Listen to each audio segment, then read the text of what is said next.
Goofballs, a podcast about the NFL. And every week we have fun and talk about the football and National Football League. And this week is no exception. With me, as always, yes, so far so good. We're rolling and right through another episode. And I'm not messing around anymore. It's football season and it's time to get serious. I'm going to move to one of our co-hosts, Johnny Schwartzbein. Johnny, how does it feel to be in first place? It feels great. You know, anytime you can secure a win in the National Football League, it's an amazing week. But when you can secure your first win of the season and instantly vault to first place in your division, it's like cloud 10. It's not even cloud 9. Not even. Not even. It's above that. This week has felt almost as good as winning the Super Bowl. Oof. Well, your record is even, 1-2-1. So congratulations on that. Why don't we just get in with our locks right now, and we'll just get it out of the way because it's very quick. As I said, we have a segment that goes really quick. That's just the lock it up segment where we pick a team that we lock in as our division winner or wild card winner with the confidence of however many. This will be worth 14 points. Today's pick will be worth 14 points because there's 14 weeks left in the season. So if you get this pick correct, 14 points. Johnny, who would you like to lock in this week? In all seriousness, I was thinking what a bold choice it would be to lock in the Eagles right now as division winners. But I would be really contradicting myself because in an earlier episode I said I will not lock in any NFC East team as division winners unless they're at least 2.5 games up, because that division sucks and is crazy. So I'm going to the surprise of no one, going to lock in the team that I tried to lock in week 1, which would be the Kansas City Chiefs. Kansas City Chiefs are the AFC West champions for Johnny's lock at week 14, so that'll be worth 14 points if the Chiefs do. I was also contemplating the NFC East, and I told you a couple weeks ago that if the Cowboys beat the Seahawks, maybe that would be an indication to me to pick the Cowboys in the NFC East. They did not beat the Seahawks. They did not win the next game either. So I'm not picking the Cowboys, obviously, and I'm going to go the safe route as well and pick the Kansas City Chiefs to win the AFC West. Finally, let's go over to a guy who is very busy during election time because he's an attorney general, and that's what AGs have to do is deal with politics and whatnot. Andrew Grace, please, in your least political, bureaucratic way possible, who would you like to lock in? Thanks, Kenny. I'm gonna just lock in the Kansas City. I'm gonna lock in Kansas City as well. Figure these two smart dudes did it before me. I might as well. Why jump off a waterfall when you don't have to? You know. That is just sage life advice. So this week, no consequences. We've all made the exact same pick, so it doesn't really matter whether they do or don't. Let's see what happens. Next week's pick will be worth 13 points. Speaking of the Cowboys, our guest this week, a returning guest, probably on the podcast around the same time last year, I would assume, when the beginning of another Cowboys season, but this time new head coach. Not ideal results, however. Ronnie Adrian is back on Goofballs. Ronnie, can we get your early season thoughts here on the Cowboys? Terrible. Put it like this. The thing about the Cowboys is we can never get both sides of the ball to be good. So if the offense is struggling and definitely then the defense is pretty solid for us. But the difference usually is the offense is struggling, but you see that they have weapons, and for some reason we can't put no points on the board and people aren't being utilized well. This year's a little bit different because defensively we're terrible, and you look on that side of the ball, and while there are, you got a couple players, we are very not good in a lot of positions. I don't even know how to say it. Like, Yeah. I'm trying to say it. I'm trying to be completely correct when I say it. But on that side of the ball, there's just like we can't in the secondary we can't guard anybody. The whole defense as a whole don't want to hit. Nobody can wrap up. You know what I mean? Like the linemen as well as the linebackers. I mean, we got some injuries, but that's still no excuse. Like people act like they don't even want to play. Like it's just I don't even know. Like at a certain point, and I get it. They're like we losing now. People they hustle. It's like week 4. Everyone's like they're not hustling to the ball as quick as they was because they're like whatever. Yeah. Who gives a fuck? So it's just like it's rough. It's rough. Yeah. I've heard that Jalen Smith is Johnny. I would let you interject. No, I was just going to say I've never played a single snap, a single down of organized football. But Andrew, I think I'll kick this to you because you have tackling. Important part of defense. Oh yeah, it's you gotta wrap up. You gotta wrap up. Vince Lombardi said that the only thing football is simply blocking and tackling. That was Vince Lombardi. So that's just it. It's just those two things. And I don't know, maybe I've heard that Jalen Smith not very effective without Leighton Vander Esch and throughout his career. That's kind of been a thing that has happened thus far, and that Leighton Vander Esch obviously he's been out since week 1. So maybe that last year took a big hit and was out for a lot of the season because of another injury. So yeah.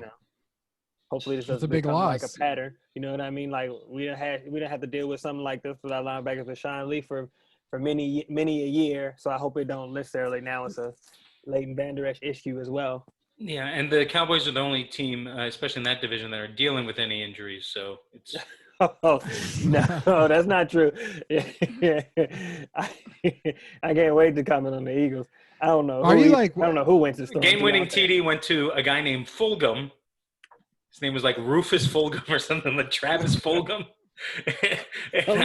I had never even heard of that last name anywhere in the world. I thought Johnny Cash had played at that prison maybe once. That was the closest I could go. Fulcrum. That's Fulcrum. I think it's Folsom. But this podcast is wholesome. That's true. And speaking of wholesome, the Cowboys defense has a lot of holes. But let's talk about the offense. I'm curious, Ronnie, in your opinion, is there any satisfaction with you? Let's say the Cowboys went 4-12, which is bad, but would you get any satisfaction if Dak Prescott had like 6,000 yards and you had 3,000-yard receivers? No, it doesn't mean anything. It doesn't. I mean, Dak has a pretty good offensive season every year, and I like Dak. Dak is my quarterback. I support him, but at the same time, we all got eyes. You know what I mean? So it's like we can see the numbers, but if you're like watching the game and keeping up, you can see like the actual play of the player, and the numbers aren't necessarily, they don't match up in a way where you mean like, oh, I look at that and I go, of course you're gonna do that. And don't get me wrong. Yeah. That, to me, I think it's just more so that like, just though a lot of those yards and things that he has, even from last year even to this year, they come really late when we're already down. You know what I mean? And they're like, all right, Dak, let it rip. And then now, and that's when the decision-making goes. And like that's when decision-making gets better, or at least, that's when we become more, successful. And to me, I guess I just get annoyed at the notion of being like, why can't you be this good consistently throughout the game? You know what I mean? Even with the last game where it's like, okay, now we're tied up. And then next thing aside from necessarily like turning the ball over with fumbles and all that type of thing, is also the notion of being like, but now you can't, now offensively, you kind of stall out. Now offensively, you're not making the same, and as much as I like that, it's like, it ain't the same way as being like, 2 minutes. Yeah. And, Drew Brees or, or Patrick Mahomes or Aaron Rodgers, 2 minutes, they got the ball. They getting some points. It's like, okay, 2 minutes, we got the ball. Come on, Dak, don't fuck this up. You know what I mean? Let me give you one At least you can example. let it rip at times, because Daniel Jones, you could Daniel never Jones is walk over bad. the game. Just tell Yeah. Daniel Jones, all right, dude, let it rip now. It's just crazy that in one division, though. I mean, I guess it's similar to the AFC East in some ways, previously outside of Tom Brady, but to have Dwayne Haskins and Daniel Jones and the season that Carson Wentz is having right now within the same division. I mean, that's three of the worst quarterbacks of the first quarter of the season. That's undeniable. I mean maybe Carson Wentz looks good though. He still looks good. I don't think that Carson Wentz is as bad as those quarterbacks. Yeah. At least in terms of experience, but the way that they have played is undeniable. Yeah. True. But I mean, speaking to your point, Ronnie, Dak Prescott, but go ahead. I mean, I was going to say, and also, I mean, I'm not one for excuses, and I don't like the Eagles at all. But it is also the notion of being like, but I'll give Carson Wentz I give him a little bit of a handicap because he's throwing the grocery boys out there. So, you know what I mean? Like that's not always going to be good cases. when people out there running your routes is like, you're like, Yeah. dude, and he's like, oh man, I just got on the bus and asked me because I know how to play football. I'm like, yeah, I know a little bit. It's like, all right, well, you know how to just run straight ahead, go routes. It's like, yeah, I can do that. It's like, all right, great. Throw a jersey on. Yeah, absolutely. Doesn't have the supporting cast that they thought they were going into the season with Deshaun Jackson, Alshon Jeffrey, Jalen Rieger. I mean, just not very. Those guys are gone. But also he has played poorly as well. Surely he would play better if he was in the Cowboys, he would be playing better. But speaking of Dak Prescott, just because as you brought it up, on first down, he has a passer rating of 101.5. On second down, 120.5. He's completing 70% of his passes on those. But on third down, 55% completions, no touchdowns, 1 interception, 3 sacks. This seems to be obviously an area of concern would be third down for a lot of quarterbacks. So maybe that's an area for improvement. But with CeeDee Lamb, I mean, maybe that's something that'll get better as the year goes on because he's been really good. CeeDee Lamb's been good. Michael Gallup's done stepped up really into this season. Alden Smith. I mean, the whole team. Tight end wise, we lost a big one right at the start of the season, but making do with what we got. So it's nice to there's no excuse. I mean, and Zeke, the offensive line's been beat up. Yeah, I mean, so, but like I said, it don't mean anything because if you can't stop anybody, doesn't matter if you can put if you could put the ball in the end zone, but the other team is but we can do that too. I would think a fucking Mitchell Trubisky team could put up numbers again. You know what I mean? I'd be like, oh, well, Mitchell Trubisky, he's the quarterback. They could probably still score 35. Yeah. Well, I think Vince Lombardi famously said that football is just tackling and blocking. Mm-hmm. Vince Lombardi said that, huh? Yeah. Vincent Lombardi, famous coach. Invincible. Speaking of what things that'll probably happen, let's get to our first segment where we're going to do some wild guesses. What is it called?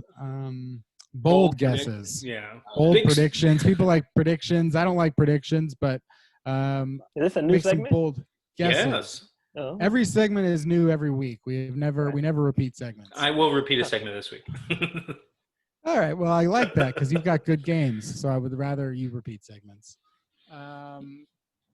But we're going to make some bold guesses. And our first guess is going to be a guess about something that'll happen this coming week. So 1 week from now.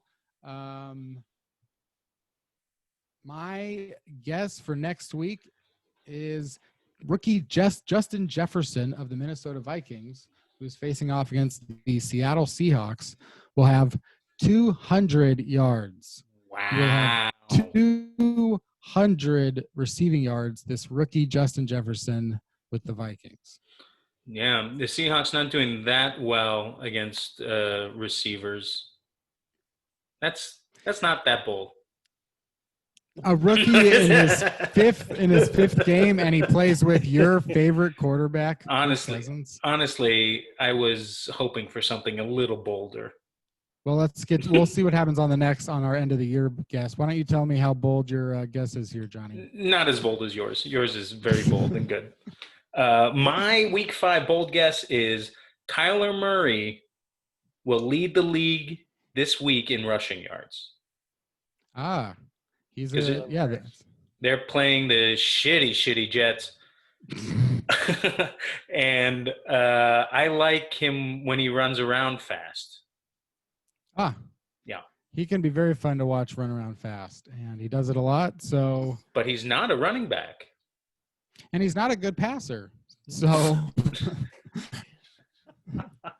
there's also that. He also can't pass the ball very well. I say it every week. Kenneth, he's a better passer than you. Thank you very much. I do agree with that. Glass houses. Throwing a little football the other day, and it was fairly accurate.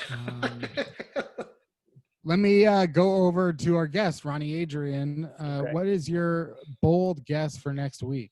All right, my bold guess. All right, so then the question would be to you, Ken, and that is,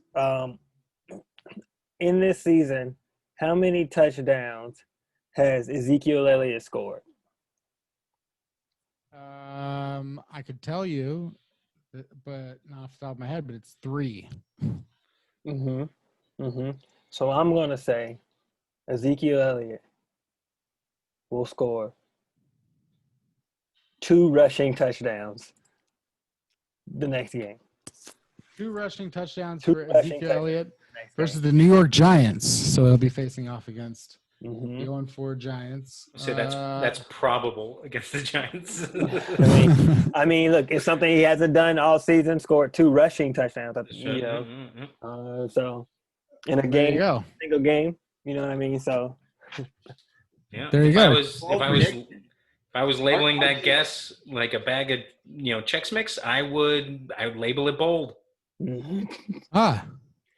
That's all, I only make bold predictions. I come to play. Got a little extra onion powder on those Chex Mix. Oh, what's that, Kenneth? Plug time. It's time for a plug. It's time for Trader Joe's. This is from Trader Joe's. TJ's. Get quick. And it's salt and pepper pistachios, and those are pretty bold. That's why. I'd also like to plug something real quick from Trader Joe's. The frozen vegetable samosas are very good. I just got some samosas there myself. Ronnie, what would you like to plug from Trader Joe's? I don't usually shop at Trader Joe's that often. I'm a Ralph's guy myself. But if I had to plug anything, I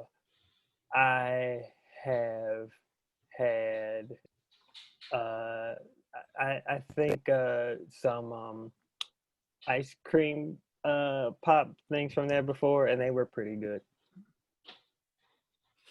Ice cream pops, things there before. Pretty good. Andrew. Yeah, well, I would like, your bold guess and your Trader Joe's endorsement. Okay. Andrew's a Gelson's guy. hey, no, I'm a car carrying Ralph's guy as well. I got the little Whole Foods I keep my number. I got my number, my little discount number. But I have had some good banana chips from Trader Joe's. I've eaten a bag of those in one sitting. So that'll yuck. Gross. I didn't eat sounds like something Rex Ryan a long would do. time after. I kind of grossed myself out on him. My bold prediction is that Joe Judge, aka Coach Daddy makes everyone sprint, is going to be running wind sprints after losing to the Cowboys on the field. He's going to be doing like back and forth alone, punishing himself for an 0-5 start. That would be embarrassing to watch as a Giants fan. Maybe less embarrassing than what happens first. But how about our next guess is our bold guess for the end of the season. And my bold guess for the end of the season is that the 6-10 New York Jets do not fire Adam Gase. Ugh. There is an overreaction to Adam Gase and an obsessive focus on this one coach without a lot of real context to the Jets season. You know, they've lost to 3 of the best teams in the entire NFL, and they've also had a lot of injuries. I don't think anyone expected the Jets to be better than 0-4 after 4 games, so I don't really see any negativity around, Adam Gase. They has had 2 GMs since he was hired last January. He didn't make any of the draft picks, and it was not his choice to sign Le'Veon Bell or C.J. Mosley, and these players aren't playing. And, so my prediction is that Adam Gase and the hate for Adam Gase, a little overrated. I don't know if anyone disagrees. I mean, I don't like him, but I think this season, like being in the world that it is being played of 2020, I think is going to save a lot of crappy coaches doing a crappy job their jobs. Because I think, management and owners are going to be like, yeah, but, COVID, so let's try again next year. Yeah, Coach, it was hard to really kind of do. We couldn't really train how you wanted to because, COVID. I understand. Money. I think that, for example, I think Bill O'Brien I thought Bill O'Brien should have been fired several years ago. So I don't disagree with firing Bill O'Brien, but I also don't think that the Texans had a really good shot to go better than 0-4 either. To be honest, Romeo Crennel takes over. He has head coaching experience.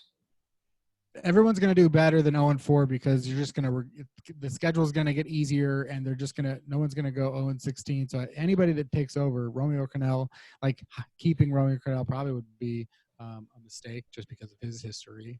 But Johnny, what's your bold guess for the end of the season? My bold guess for by the end of the season, more than 2 games will be forfeited because of COVID-19. That's my we're already seeing the starts and flecks of an outbreak as the season, that being like autumn and winter, go on. The likelihood of cases will rise, and the current state of the world is just fudged up beyond belief. So I'm guessing that at least 2 teams are going to go ahead and have to forfeit a game out of safety concerns or some sort of outbreak. And I'm going to make it bold by going at least one more than that. We've already seen probably a team lose because of COVID. I mean, the Patriots lost mostly because of their quarterbacks on Monday night. So, without having Cam Newton, I think, and not having him next week probably either, we've seen an impact already. So you're saying the Patriots are much better with Cam Newton? Yeah. Oh, yeah, for sure. I was wrong about that. What was the prediction before? That he was washed and that he wouldn't be good. Cam Newton wasn't as good? Yeah. Okay. Yeah. Not even wasn't as good, but just wasn't good. Yeah. I mean, to say wasn't as good as okay, Ronnie, he had a ton of stats and history and logical thinking to back him up. Yeah, it's not wrong. There's nothing wrong with that. There's nothing wrong with that. And I can, fine. And also he still hasn't. But Kenneth, did you see any of his, videos? Ronnie, we tried. We tried. He's guys, right. He's back. It's okay. He's on a mission. It's all right.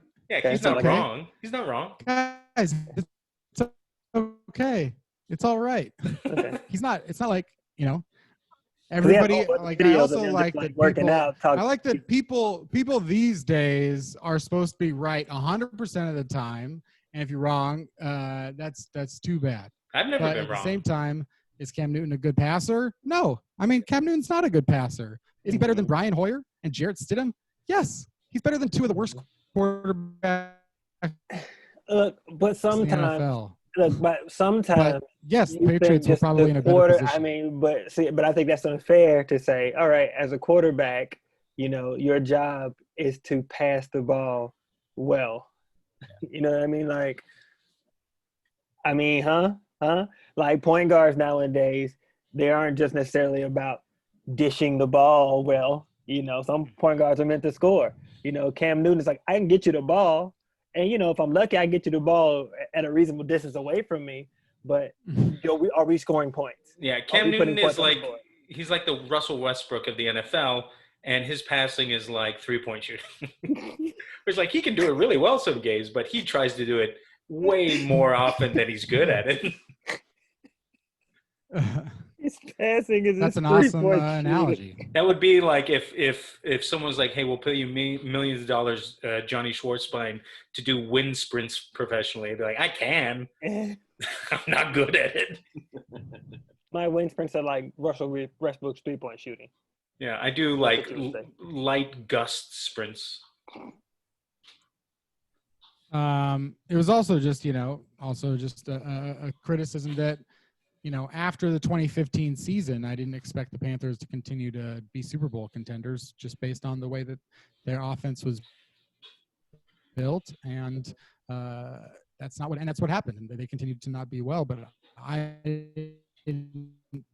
think I just got lucky maybe on the predictions because I don't believe in predictions anyway. So I think I just got lucky on that. Like, And I think Cam think Newton some teams cannot throw the ball that well, but he's I think some teams just really need to recognize, I know that it's hard because, when you're playing sports, you go into something being like, we want this every year, we're going to contend this. But some teams they realize, if they make it to the Super Bowl, being like, we might not get back here for a long time. We really should, you know what I mean? Some teams come in and be like, we're going to play, but, if we don't, maybe next year. Like they're a dynasty. And it's like when Arizona went to the Super Bowl in 08 or whatever it was against the Steelers, and it's being like, you guys better play hard because you're not coming back here. I don't know. It's like, the route to get here was phenomenal. You made it, but you're not coming back next year. You know what I mean? So the same way with the Panthers that year, it's being like, you better dive on the ball because y'all not coming back next year. Yeah, I do think for sure, I've been hard on Cam Newton for a long time, but Yeah. It's interesting. Does anybody here think that what they've seen from Cam Newton in the first, 3 games with 15 carries per game, does anybody think that makes sense for a whole season? To have Cam Newton carrying the ball 15 times. For the Patriots and the running backs they have, maybe. Yeah. But that's still 15 hits that he has to take every week, and he's not. Not if he slides. Tell me, besides Julian Edelman, who's he throwing the ball to? That's fine. He doesn't have receivers. I agree. He's not the quarterback that's going to elevate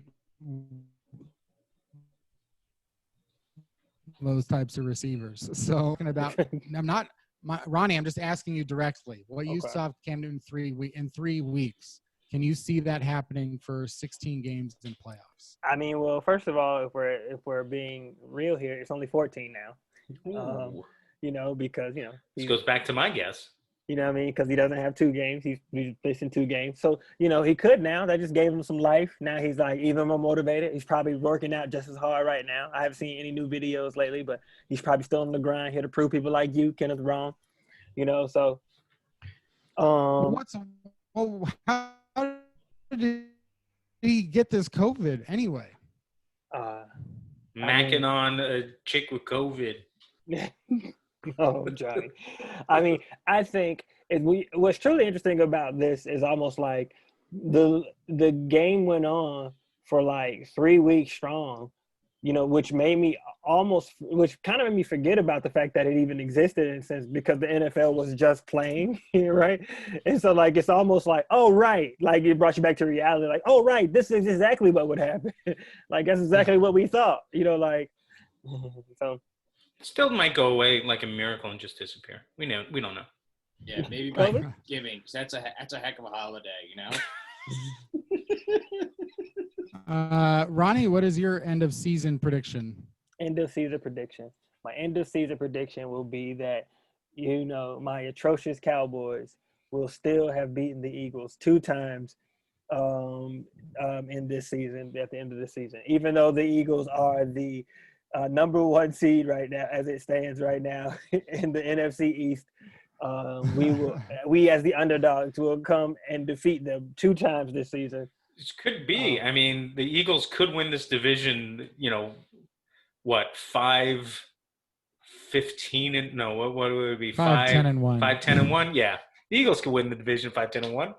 You know how mad teams would be to be a team with that worst, with that terrible of a record is in the playoffs.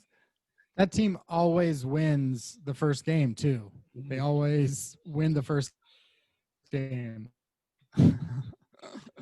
And so win that division, one of y'all three. Go ahead, get out there. Don't let it be football team. Let's go over to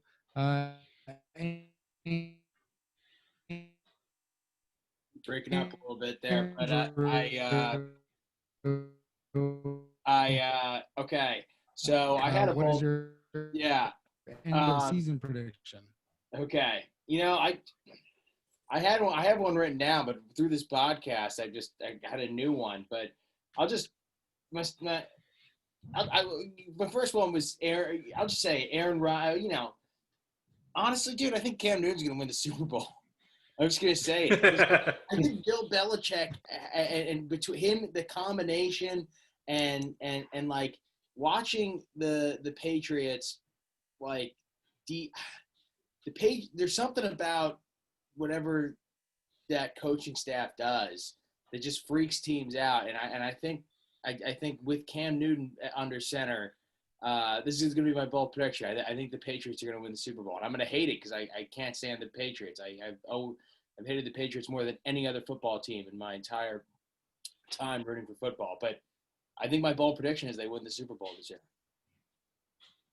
Cam is going to have all the antibodies. You don't even have to worry about him getting it again. It's going to just roll through. I don't know. That's it. Yeah, maybe Cam is the miracle that Johnny's been waiting for. Well, yeah, that is a pretty bold prediction, I think, even though the Patriots are the Patriots.